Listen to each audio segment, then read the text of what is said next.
Chapter 12 नन्ही तितली की उड़ान। नीमा अपने नाना नानी के साथ रहती थी। नानी के घर के पास ही एक पाठशाला थी जिसमें वो तीसरी कक्षा में पढ़ती थी। एक दिन उसकी अध्यापिका आनंदी मैडम ने बच्चों से कहा, बच्चों, आज हम सब बगीचे में चलेंगे। आप सब एक पंक्ति में खड़े हो जाओ। बच्चे खुशी खुशी एक कतार में चलते हुए बगीचे में पहुंच गए। बगीचे में चारों ओर हरियाली दिखाई दे रही थी। क्यारियों में तरह तरह के फूल खिले थे जिन पर रंग बिरंगी तितलियां मंडरा रही थी। लाल, पीली, नीली, काली, हरी और न जाने कितने ही रंग भरे थे तितलियों के सुंदर पंखों में। उनमें धूप सी चमक और तारों सी टिमटिमाहट थी। बच्चे तितलियों के इस सौंदर्य को देखकर आनंदित थे कि तभी अमायरा जोर से बोली, मैडम देखो, इतनी सुंदर सुंदर तितलियों के बीच ये कैसा अजीब सा कीड़ा है। ये कीड़ा उन्हें काट लेगा। मैडम ने कीड़े को देखा और मुस्कुराते हुए बोली, अमायरा, डरो नहीं।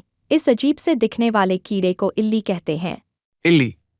सभी बच्चों ने एक स्वर में हैरान होते हुए कहा। तभी नीमा ने अपना हाथ ऊपर उठाया और कहा, मैडम, यह इल्ली बड़ी होकर तितली बनती है ना? हाँ नीमा, बिल्कुल सही कहा। आनंदी मैडम ने नीमा की पीठ थपथपाई और तितलियों के विषय में बताना शुरू किया। तितलियों के जीवन की शुरुआत इल्ली के रूप में होती है। इल्ली पौधों की पत्तियां खाती हैं।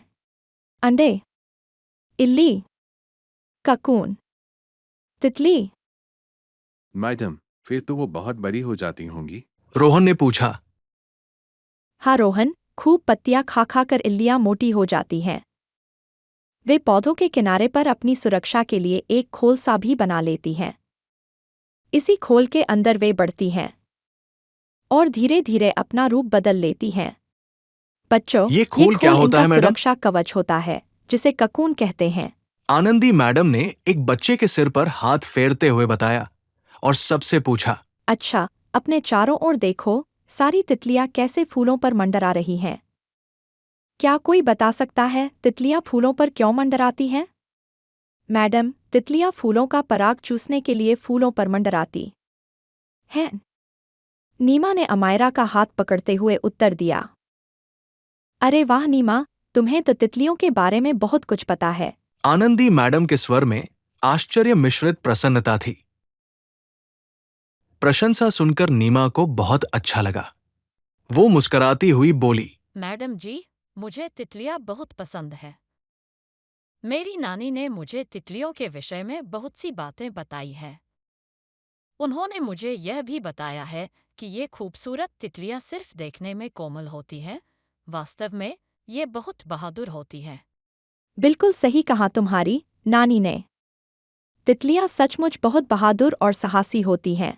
आनंदी मैडम बात को आगे बढ़ाते हुए बोली, ककून से बाहर निकलने की प्रक्रिया बहुत कठिन होती है। अपने ही बनाए हुए खोल में से बाहर निकलने के लिए तितली को बहुत संघर्ष करना पड़ता है। मैडम जी, मैं अगली बार कैंची लाऊंगा और इसके खोल को काट दूंगा ताकि तितली सरलता से बाहर आ जाए। रोहन ने भोलेपन में कहा। अरे नहीं रोहन, आनंदी मैडम ने रोहन को टोका और अपनी बात को आगे बढ़ाते हुए कहा, ऐसा कभी मत करना। तितली के शरीर में जो तरल पदार्थ उपस्थित होते हैं वे उसके पंखों तक अच्छी तरह पहुंच सकें और बाहर निकलकर वह उड़ सके। इसके लिए यह संघर्ष और परिश्रम बहुत आवश्यक है। हाँ मैडम जी, मेरी नानी भी यही कहती है कि संघर्ष और परिश्रम से हम मजबूत बनते हैं। नीमा ने मैडम जी की बात में हामी भरी। आनंदी मैडम और बच्चे फूलों पर मंडराती तितलियों को देखते रहे। सब बहुत खुश थे। उनके चेहरे तितली के सुंदर पंखों की तरह खिल उठे थे। मोनिका कुमारी मिश्रा